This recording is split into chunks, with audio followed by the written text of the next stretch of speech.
교독하겠습니다. 제가 먼저 60절 읽겠습니다.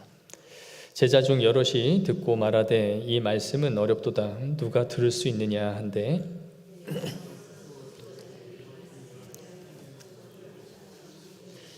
이 말이 너희에게 권능이 되느냐. 그러면 너희는 인자가 이전에 있던 곳으로 올라가는 것을 본다면 어떻게 하겠느냐. 살리는 것은 영이니 육은 무익하니라. 내가 너희에게 이른 말은 영이요 생명이라. 그러나 너희 중에 믿지 아니하는 자들이 있느니라 하시니 이는 예수께서 믿지 아니하는 자들이 누구며 자기를 팔 자가 누구인지 처음부터 아심이로라.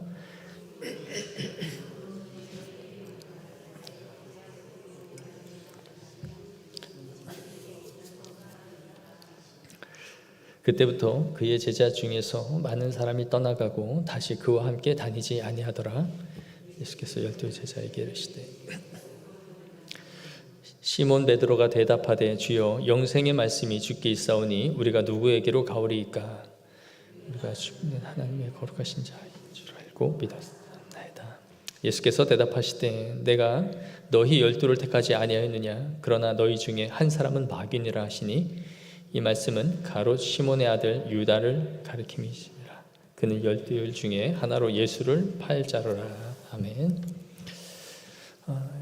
예수님은 이 오병이어의 기적을 이들에게 베푸셨죠.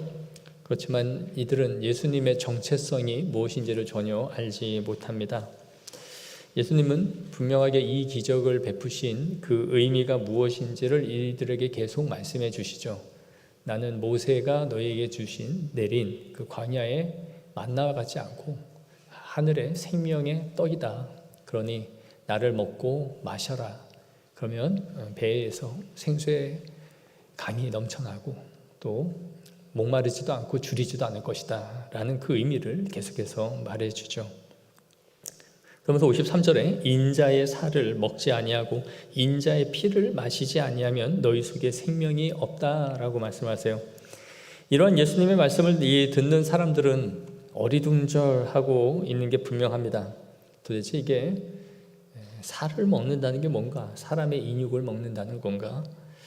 예수님을 한 동네에서 보고 자란 이 사람들의 입장에서는 예수님의 이 말씀을 도저히 이해하지 못하고 있는 것이죠. 그들이 듣기에는 매우 어렵고 이해할 수 없는 말이라 생각한 겁니다. 60절에 보시면 제자 중 여럿이 듣고 말하되 이 말씀은 어렵도다. 누가 들을 수 있느냐라고 물어요. 이들이 전혀 예수님의 말씀을 이해하지 못하고 수근수근거리고 있는 거죠. 영적으로 하시는 말씀을 이들이 깨닫지 못하는 상태입니다. 영적인 소화불량 상태. 말씀은 먹지만 전혀 그것을 소화시키고 이해할 수 없는 그런 상태에 이른 거죠. 여기서 눈여겨봐야 할 것은 이 말씀을 이해하지 못하고 있는 사람들이 누구인가 하는 겁니다. 오늘 본문에 의하면 제자 중 여럿이라고 말하고 있어요. 이들은 예수님의 12제자를 의미하는 게 아닙니다. 예수님을 따라 나선 사람들 중에 그 무리 가운데 예수님의 가르침을 받기 위해 다른 사람들을 말하죠. 그러니까 넓은 의미에 있어서의 제자를 말한 겁니다. 그러니까 예수님의 말씀을 알아듣지 못하는 무리들이 있었죠. 그저 떡이나 먹으려고 오는 그 무리들, 그리고 예수님의 말씀을 좀 들어보겠다고 오는 제자들, 지금 말하고 있는 제자들, 그리고 예수님이 직접 불러세운 12제자들, 이렇게 지금 있다. 그래서 넓은 의미의 제자들을 지금 말하고 있는 것이고 좁은 의미로는 12제자들을 말하는 겁니다. 지금 여기서는 넓은 의미의 그 제자들이 이것을 이해하지 못하여 수군거리고 있음을 말해주는 거죠. 왜 이들이 이 말씀을 이해하지 못합니까? 고린도전서 2장 14절 말씀을 우리 다 같이 한번 읽겠습니다. 시작. 육에 속한 사람은 하나님의 성령의 일들을 받지 아니하나니 이는 그것들이 그에게는 어리석게 보이며 또 그는 그것들을 알 수도 없나니 그러한 일은 영적으로 분별되기 때문이라. 그들은 육에 속한 자들이기 때문에 이 육신의 것 외에는 신령한 의미를 전혀 영적인 의미를 이해하지 못하고 있음을 보여주는 겁니다. 이것이 타락한 이 자연인의 상태의 마음이에요. 자연인의 상태에서는 예수님이 우리를 위해 죽으신 이유와 대속, 그리고 우리의 죽음과 부활, 심판, 또 예수님의 행하신 모든 일들에 대한 것들이 절대로 믿어지지가 않는 겁니다. 그래서 우리의 마음에 성령의 빛이 비추기 전까지는 모든 이 복음은 비밀이다라고 말하는 거예요. 비밀, 감춰져 있는 것이다. 그것이 성령께서 열어주시지 않는 한 항상 감춰져 있는 거예요. 바울은 에베소서 1장 17절에서 어떻게 기도합니까? 우리 주 예수 그리스도의 하나님, 영광의 아버지께서 지혜와 계시의 영을 너희에게 주사 하나님을 알게 하여 달라라고 구하는 거예요.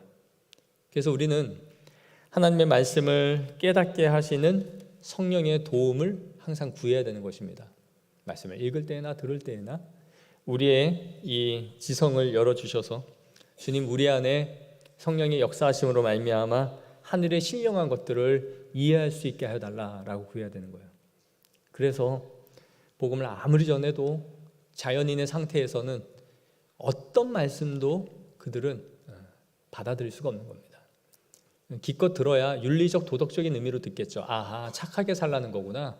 교회에 오니까 도덕적으로 남의 속이지 말고 거짓말을 하지 말고 정직하게 살라는 거구나. 그 정도는 알아듣겠죠.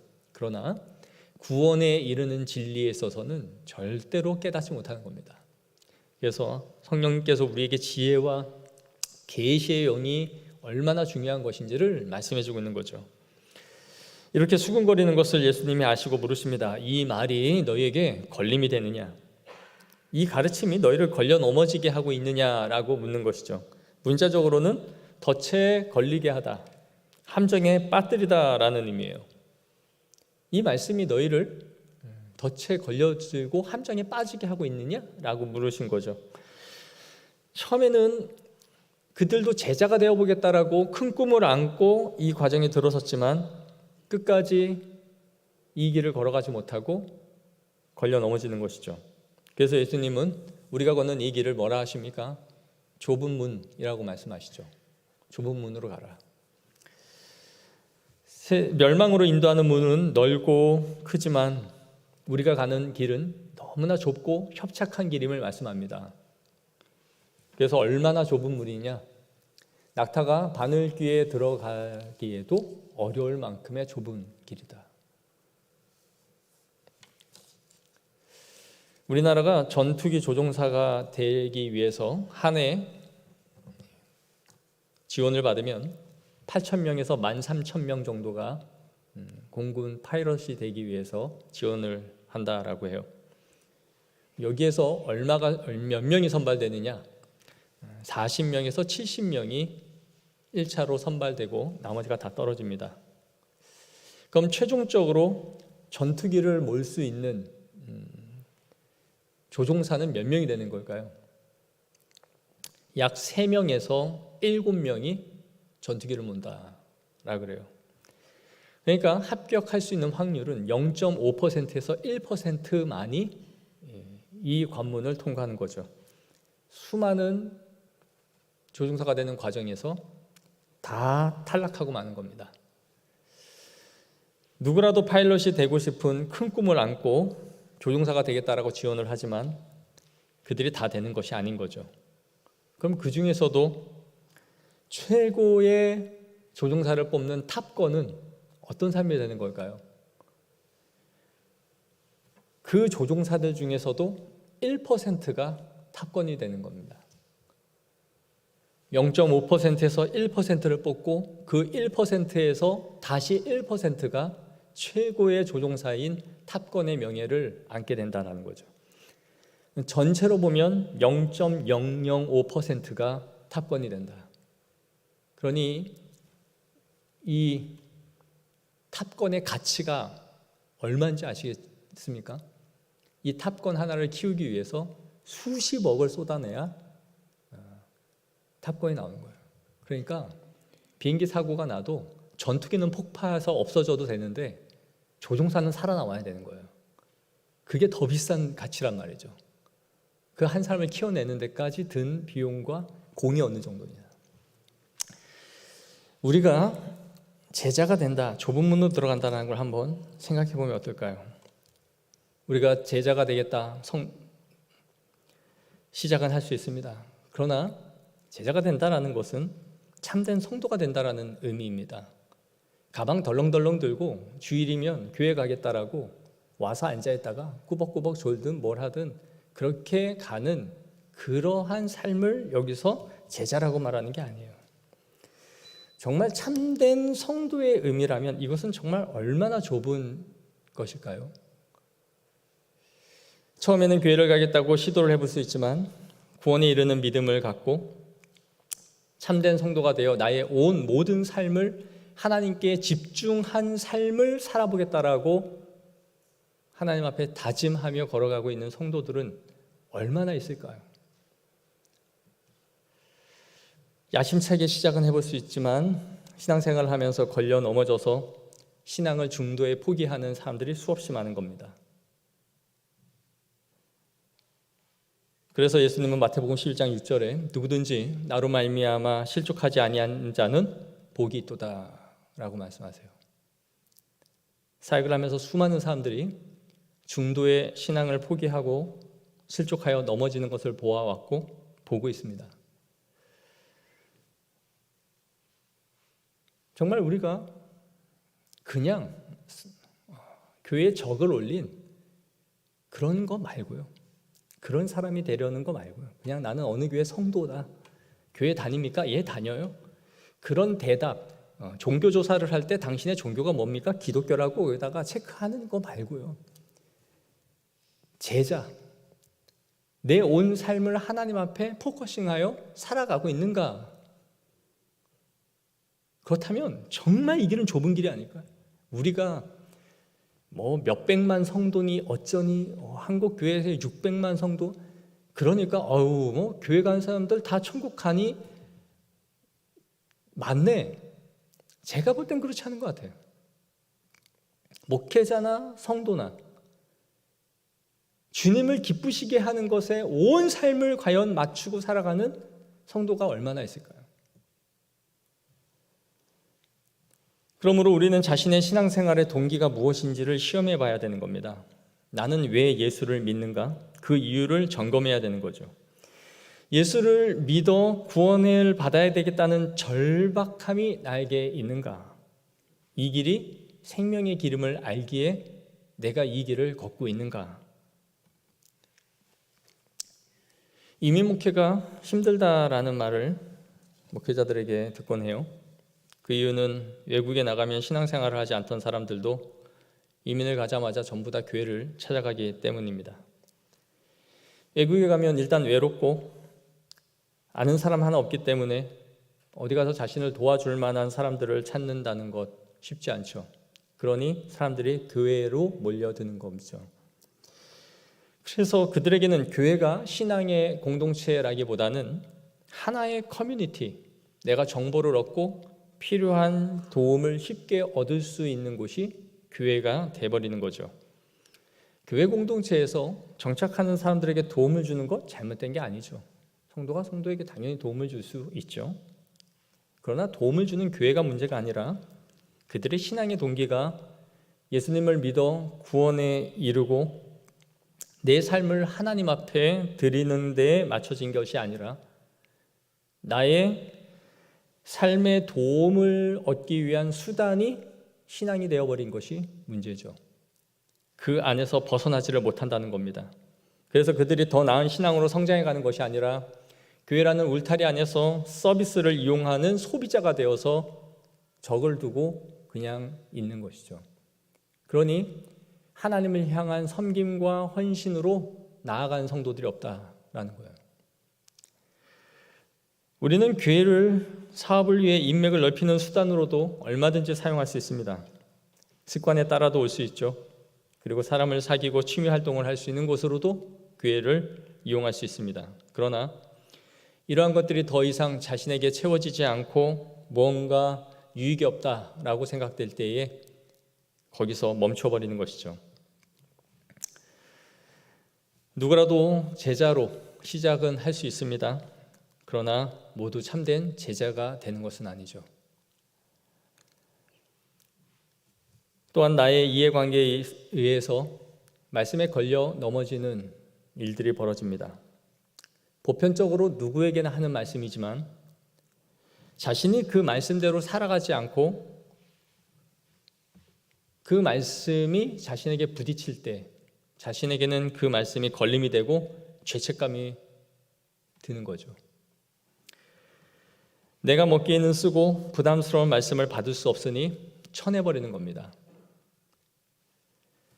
그리고 자신이 그 말씀을 따를 수 없는 이유들을 끄집어내고 더 나아가 성경에서 그 말씀을 반대되는 자신의 신앙을 합리화할 만한 이유들을 가지고 오는 것이죠. 들은 풍월은 있어서 성경 구절까지 사용해 가면서 자신이 왜 그것을 따르지 않는지 성경 안에서 자신을 정당화시키는 데까지 나아가는 겁니다. 이것은 믿음이 없어서 못하는 것과 또 다른 불순종이고 말씀을 거부하는 더 나쁜 태도예요. 자신이 연약하여 못하는 것을 인정하는 게 아니라 내 신앙을 정당화하고 싶으니까 그 말씀을 순종하지 않을 만한 이유들을 끄집어내는 것을 말씀에서 가지고 들어오는 거죠. 종교 지도자들 보십시오. 항상 자신들의 행위를 정당화하는 방식으로 뭘 사용합니까? 율법이죠. 우리는 모세의 율법을 믿는 자라. 그걸 가지고 정당화시켰습니다. 나는 모세의 율법에 근거하여 행하고 있고 그거에 대한 자부심을 그들이 갖고 있죠. 하지만 그들이 해석하고 적용하는 율법이라는 것은 뭡니까? 하나님의 뜻과는 전혀 다른, 하나님이 의도하신 것과는 다른 해석을 해야죠. 그리고 나는 그걸 행하고 있다라고 말하는 거예요. 모든 구절은 다 모세 오경의 율법에서 말은 하고 있지만 하나님이 주신 율법의 뜻과는 전혀 다른 방식으로 율법을 사용하는 못되고 악한 종들이 되는 거죠. 우리가 하나님의 말씀을 받을 때에 항상 피할 길을 찾지 않습니까? 늘 잘 듣는 것도 술 먹지 말라, 술 취하지 말라 그랬지 먹는 거 갖고는 뭐라 안 했잖아요. 담배는 목사님 그런 얘기는 또 아예 써있지도 않잖아요. 등등으로 우리 자신을 정당화할 만한 것들, 차라리 성경에 대해서 무지하면 말하지 않아요. 근데 신앙생활을 할수록 알수록 참된 제자의 길을 벗어날 만한 일들을 자기 스스로가 변명거리를 말씀에서 찾는 거죠. 예수님은 62절에 말씀합니다. 그러면 너희가 인자의 이전 있던 곳으로 올라가는 것을 볼 것 같으면 어찌하려느냐. 내가 하늘의 떡이라고 했고 내가 하늘에서 내려온 양식이라고 했어요. 그런데 그럼 내가 하늘에서 내려왔다 그랬는데 하늘로 올라가는 것을 너희가 직접 본다면 어떻게 할래? 그때는 믿을래? 라고 물으신 거죠. 그러나 64절에 그러나 너희 중에 믿지 아니하는 자들이 있느니라. 아니 설사 너희가 내가 하늘로 올라가는 것을 본다 할지라도 너희들은 믿지 않을 거야. 자신에게 걸림이 된 사람은 분명하고 확실한 말씀이 주어져도 절대 받아들이지 않습니다. 자신은 제자라고 말하는지 모르지만 그들은 변두리에 있을 뿐이에요. 진정으로 말씀에 귀를 기울이지 않는다면 주님의 말씀은 우리의 심장을 절대 관통하고 지나가지 않습니다. 항상 비껴 지나갈 뿐이죠. 왜요? 말씀이 오는 것을 내가 옆으로 비껴 서면 그 말씀이 우리에게 따라 들어오는 게 아니죠. 하나님의 인격으로 우리가 그 말씀을 받을 때에만이 내 심장과 골수와 관절을 쪼개는 거예요. 말씀이 분명하게 나를 관통하게 들어오는데 내가 옆으로 비껴 서서 받지 않겠다라고 피한다면 은혜가 임하지가 않죠. 예수님이 이렇게 말씀하시자 그 결과가 어떻게 나타납니까? 66절에 그때부터 그의 제자 중에서 많은 사람이 떠나가고 다시 그와 함께 다니지 아니하더라. 예수님이 이러한 가르침이 오히려 사람들이 예수님을 떠나가는 것을 가속화시켰습니다. 그런데 예수님이 이렇게 자신을 떠나가는 것을 보면서 어쩔 줄 몰라 하시면서 당황해 하시지 않아요. 내가 너무 말을 좀 심하게 했지? 얘들아 잠깐 멈춰봐. 그래도 같이 다니다 보면 언젠가 알지 않겠냐? 내 말이 좀 어려워서 그래. 그들의 마음을 돌려놓으려고 하시는 것이 아니라 이것을 그저 담담하게 바라보시고 인정을 하신다. 왜 그렇습니까? 65절 말씀 우리 다 같이 한번 읽어볼까요? 시작. 또 이르시되 그러므로 전에 너희에게 말하기를 내 아버지께 오게 하여 주지 아니하면 누구든지 내게 올 수 없다 하였노라 하시니라. 아멘. 내가 전에 뭐라 그랬니? 이 앞에 있는 구절들을 우리가 앞에 살펴본 것처럼 그걸 지금 상기시키고 있는 거죠. 내가 뭐라 그랬니? 아버지께서 나에게 주신 자들은 반드시 나에게 오게 되어 있다. 그리고 나는 단 한 영혼도 그들이 구원을 받지 못하고 떨어져 나가는 일이 없게 할 거다. 내가 그들을 모두 아버지께로 이끌어 갈 것이다 라는 것을 말씀하지 않았냐. 아버지께로 인도하는 것이 나의 뜻이다. 제자들에게 이것을 다시 상기시켜 주는 거죠. 이전에 했던 말씀을. 우리는 우리의 무례함이나 부족함으로 누군가가 신앙에서 이탈하지 않도록 각별히 신경 써야 됩니다. 복음을 전한다 할지라도, 바른 것을 가르친다 할지라도 그것이 우리의 부족한 인격 때문에 그들이 복음을 받아들이지 않는 일이 없도록 해야 됩니다. 하지만 진리를 온전히 가르치고 그 진리를 선포했음에도 불구하고 그것을 거부한다면 그 사람들에 대해서까지 우리가 어떻게 할 수 있는 것은 아니에요. 그렇게 잡아놓으면 그들이 참된 신앙인이 될까요? 그들은 언제 걸려 넘어져도 다른 곳에서 넘어질 사람이에요. 단지 지금 걸려 넘어졌을 뿐이죠. 학원 강사를 할 때 이 애가 학원을 그만둘 것 같은 조짐이 보여요.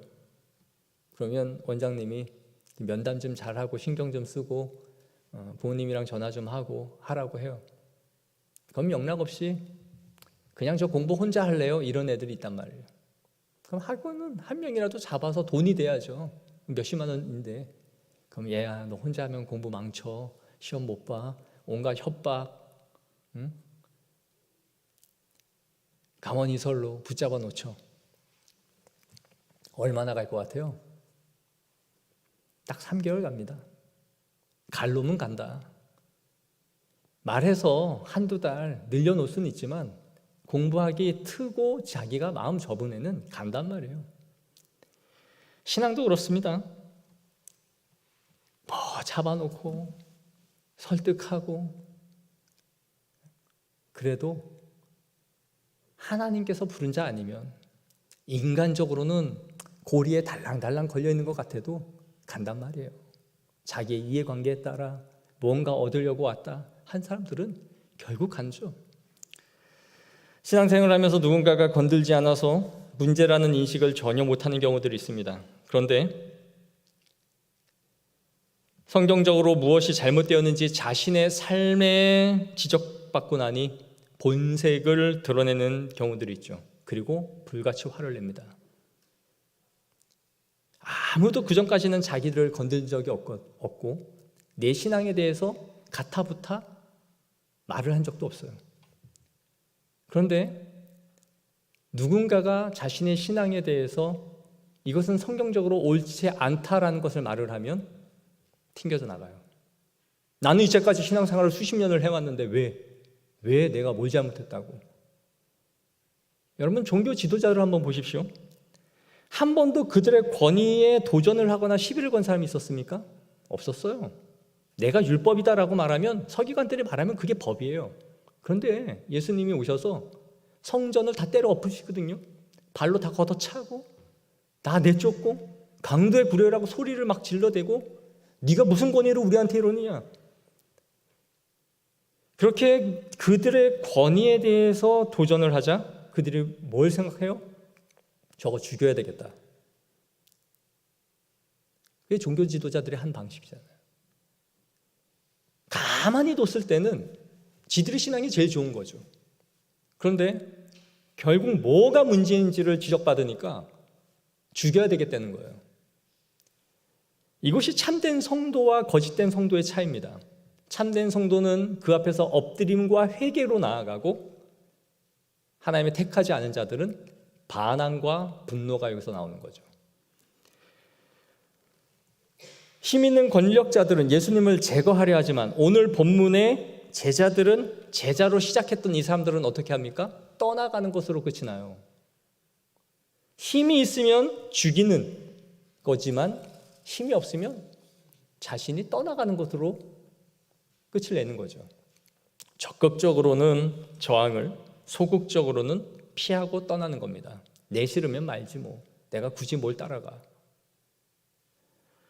그리하여 66절은 너무나 서글픈 결말로 끝이 나지 않습니까? 그때부터 그의 제자 중에서 많은 사람이 떠나가고 다시 그와 함께 다니지 아니하더라. 영영 예수님의 곁을 떠나서 더 이상 돌아오지 않았다. 이들이 제자로 시작했단 말이에요. 너무나 재밌지 않아요? 그 무리들이라고 말한 게 아니에요. 무리들은 떡을 먹고 즐겼어요. 그런데 예수님이 계속 강론을 하니까 이해를 못하는 몇몇 제자들이 수군거렸어요. 그런데 그들이 떠났단 말이에요. 성경은 이들을 무리 속에 넣지 않고 언저리에 있는 제자들이라고 말을 하고 있다는 거예요. 우리가 누구냐? 성경은 묻는 거죠. 너 부딪힘이 있고 걸림이 있으면 언제든지 그걸 비껴 지나가고 떠나가는 제자니? 아니면 그 말씀을 정면으로 서는 참된 제자니? 예수님은 이들이 떠나가시자 12명의 제자들에게 이제 물으세요. 너희도 가려느냐? 예수님의 질문에 베드로는 답합니다. 시몬 베드로가 대답하되 주여 영생의 말씀이 주께 있사오니 우리가 누구에게로 가오리이까? 우리는 베드로의 신앙 고백을 잘 알고 있죠. 마태복음 16장 16절에 주는 그리스도시요 살아계신 하나님의 아들이시니이다. 교회가 너무나 사랑하는 베드로의 고백이죠. 그러나 저는 개인적으로 오늘 이 베드로의 고백을 너무나 좋아합니다. 그의 신앙의 아름다운 또 하나의 고백이에요. 영생의 말씀이 여기 있사오니 주여 우리가 누구에게로 가오리이까? 베드로는 예수님의 가르침에 영생이 있다는 것을 알았고 그 말씀이 자신을 사로잡고 있다는 것을 고백하는 겁니다. 신앙생활 하다 보면 우리의 고정관념과 우리의 지성의 한계, 나의 견해에 말씀이 막히는 경우가 있죠. 그럴 때 우리는 그 말씀이 어렵다고 느끼고 무시하고 싶을 때가 있습니다. 하지만 그 말씀을 내가 받아 먹을지 말지를 내가 결정할 수 있는 말씀이라는 것은 없습니다. 우리의 믿음이 부족하여 받아들일 수 없다면 주님께 믿음을 구하거나 깨닫게 하여달라고 하나님 앞에 엎드려야 되는 것이지 떠나는 것이 아니죠. 또한 우리가 다 깨달아야만 순종하는 것도 아닙니다. 우리가 다 알지 못해도 진리를 따라 행하는 것은 지금 필요한 겁니다. 내가 다 이해하고 다 깨달을 때 그때야 비로소 순종하는 게 아니라 그 말씀이 옳다면 순종하면서 배우는 겁니다. 깨달을 때까지 기다리면서 버티면서 내 멋대로 사는 게 아니에요.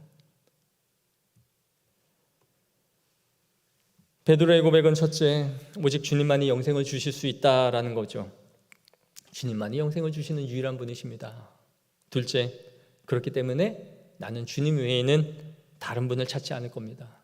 셋째, 당신은 하나님의 거룩하신 줄을 알고 내가 믿고 따랐나이다. 생명을 주시는 분으로서 구원의 믿음에 이르겠다라는 결단, 그리고 하나님의 성품을 아는 것으로 발전하고 있죠. 그의 신앙이. 우리의 신앙의 고백은 시간이 지남에 따라 견고해져야 돼요.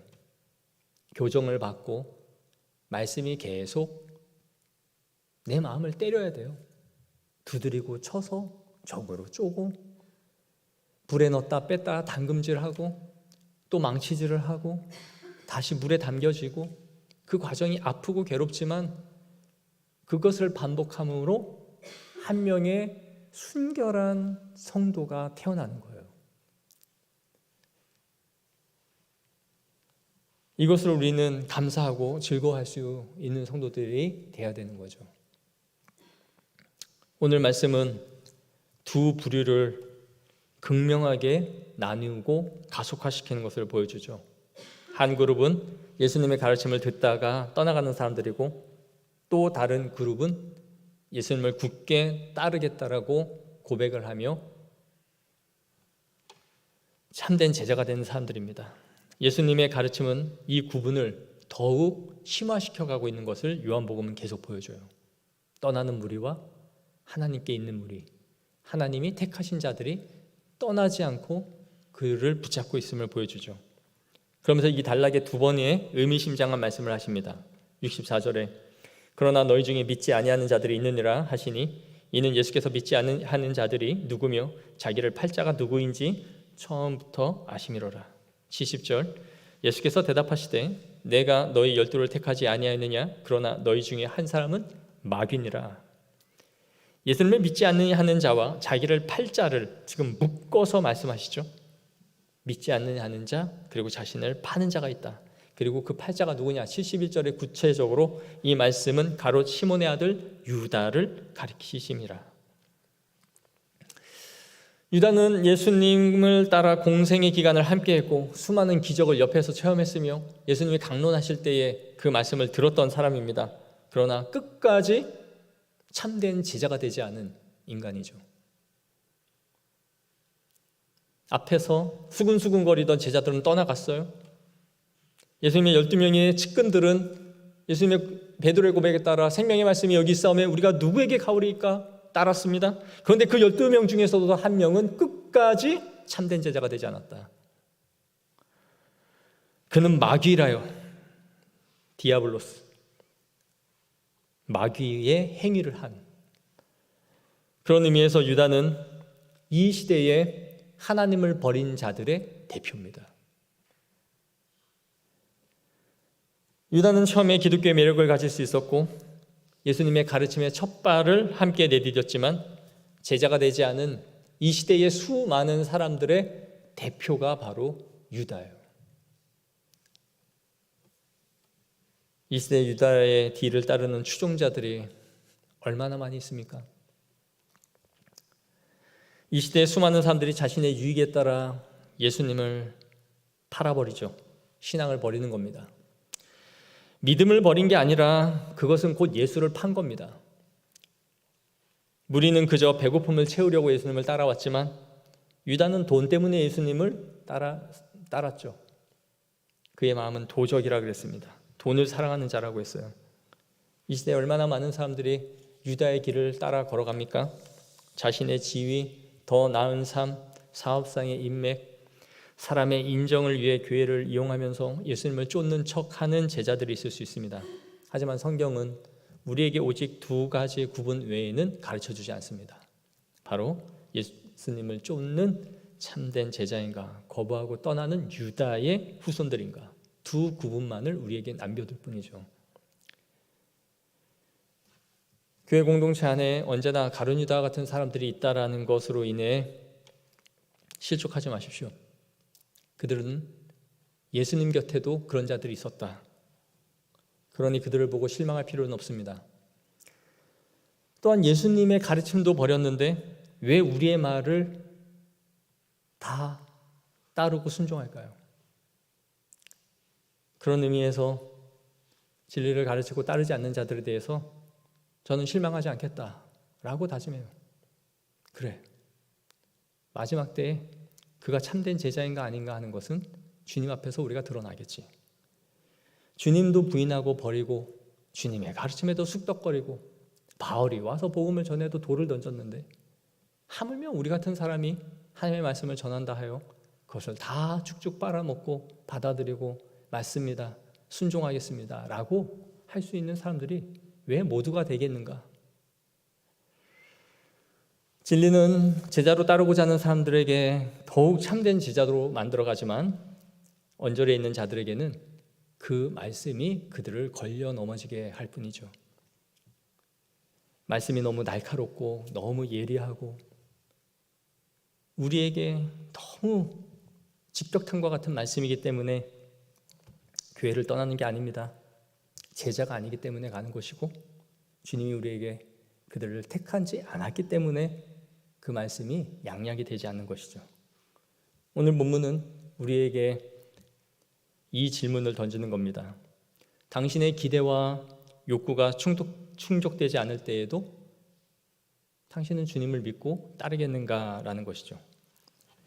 하나님의 말씀이 대중들에게는 무시되어져 가고 사람들의 외면을 받는 그 순간에도 나는 소수의 11명의 제자가 되겠는가? 그 말씀 안에 영생이 있음을 믿고 의지하며 걸어갈 것인가를 묻는 겁니다. 그러므로 참된 신자가 된다는 것은 그분의 말씀이 이해하기 어렵고 현실에 적용하기 어려울 때에도 그분의 주장이 현실과 모순되는 것처럼 느껴질 때에도 그 말씀을 따라가기로 굳게 다짐하는 것입니다. 사랑하는 성도 여러분, 우리의 말씀을 듣고 읽을 때에 그 말씀이 우리에게 걸림이 됩니까? 그 말씀을 현실에 살아가기에는 너무나 어렵기 때문에 내 삶의 패턴을 건들고 휘저놓기 때문에 그래서 그 말씀이 우리에게 걸림이 되어 우리를 자꾸 넘어뜨리고 있습니까? 주님은 우리에게 물으실 겁니다. 그래, 너희도 떠나가려느냐? 우리는 이 질문 앞에 영생의 말씀이 여기 있사오매 우리가 누구에게 가오리까? 다 주를 떠난다 할지라도 내가 주를 쫓겠나이다 라는 그 고백이 우리에게 넘쳐나기를 소망합니다. 기도하겠습니다.